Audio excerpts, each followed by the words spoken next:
be starting off in Pittsburgh, where the Steelers beat the Ravens in another classic rivalry matchup in Pittsburgh, 20-19. The Steelers had the go-ahead touchdown to Deontay Johnson on 3rd and goal with 1:48 to go to take the lead. He had 2 touchdowns and 108 yards. And the Steelers went for 2 with Freiermuth to make it 20-13. And the Ravens answer right back with Sammy Watkins for 14 yards. And they decide ultimately to go for 2 and try and win this game. And I love that decision to do it at that moment. It was a great play call by John Harbaugh, but the throw by Lamar Jackson was just out of reach for his favorite target, Mark Andrews. A very close loss. The Ravens were on and off in this game, where they had a 99-yard touchdown drive. Lamar Jackson threw an interception. The Ravens need to make some adjustments, as they haven't been too great offensively, and the Steelers get a much-needed win to keep their playoff hopes alive. At 6-5-1, TJ Watt had a huge impact on this game at 3.5 sacks. Big Ben was kind of solid with 236 yards, 2 touchdowns, and the Steelers are only the number 8 seed. They're only half a game back of a potential playoff spot. And now we're going to Monday night in Buffalo. Cold, freezy, snowy, windy, but the Patriots got it done with one of the most unique formulas to win a ball game that you'll see, where Mac Jones, the quarterback, only threw 3 passes, was 2 out of 3 for 19 yards. The Pats ran the ball right down the Bills' throats on a freezy night in Buffalo to win it 14-10. Damian Harris, the running back, had a monster night of 10 carries for 111 yards, 11 yards a carry. The Patriots ran for 220 yards. The Bills couldn't run the ball as well as they needed to do it in this game. Josh Allen threw 30 passes, which is way too many, and the Patriots defense was great in the red zone, and that only Bills touchdown came off a special teams turnover. Patriots take sole possession of the AFC East, and the Bills dropped all the way down to the number 7 seed. Patriots are number 1 in the AFC right now. And now we're going to go into some other great games, like the Lions getting the first win of their NFL season.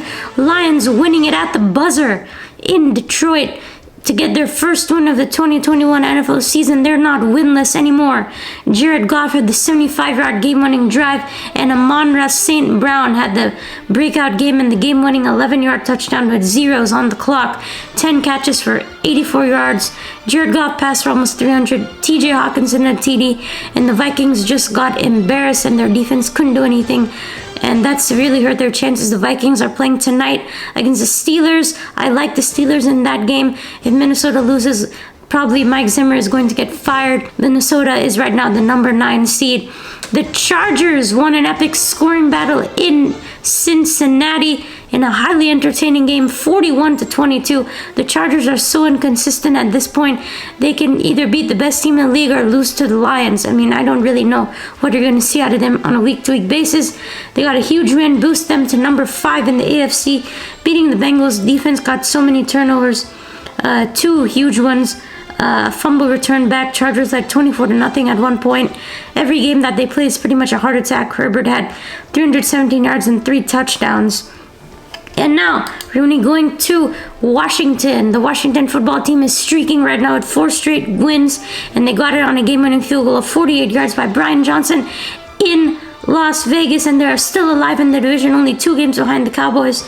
And Taylor Heineke, to me, he's their quarterback. He's reliable.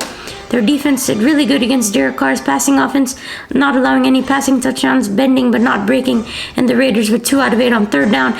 And then the Chiefs get a huge win on Sunday Night Football against the Denver Broncos, moved to 8-4 in the season, and are doing really good in the division right now.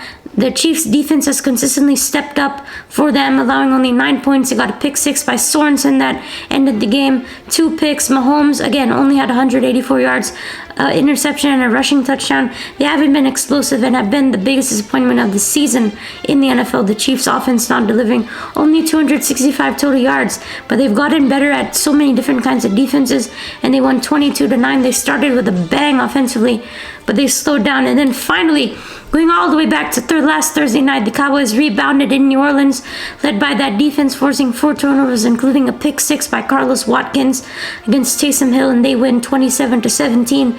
Tony Pollard burst out for a 58-yard rushing touchdown, reaching 21 miles an hour. However, he suffered an injury, left plantar fascia. Hope he's okay. And it's a game decision against Washington. Cowboys had a great drive with catches by Amari Cooper, CeeDee Lamb, Michael Gallup, best receiving core in football. And the Seahawks get a huge win at home against the 49ers. They always show up against the 49ers for some reason. And they won at home. Impressed and shocked me at the same time. Hurt the 49ers a bit because they dropped down to number 7. If they won, they really could have strongholded their wildcard spot. Seahawks won 30-23. They have another game against Houston coming up, and who knows, if they win that, they'll be 5-8. And the NFC wildcard spots are still wide open. They won 30-23. Travis Homer had a big fake punt TD. 3 turnovers by the 49ers. And they only ran for 71 yards, and that cost him. 49ers didn't score in the second half. And those are the games. So hope you guys enjoyed this video. Please do not hit the like, subscribe, enable notifications. Comment in the comment section what your favorite game was, and I hope to see you in the next video.